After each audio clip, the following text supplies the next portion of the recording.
Hello, welcome back to my channel.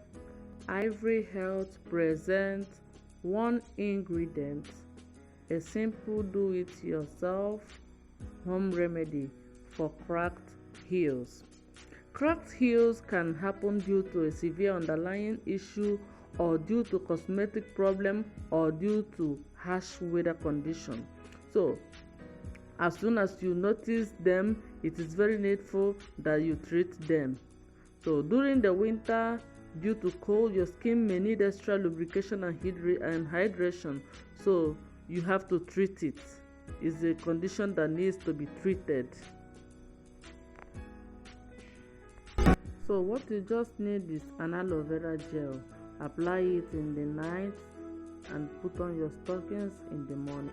So in the morning you will see that your skin feels and looks healthier and softer. When your heels are healed, repeat it daily to avoid reoccurrence. Thank you for watching. God bless you.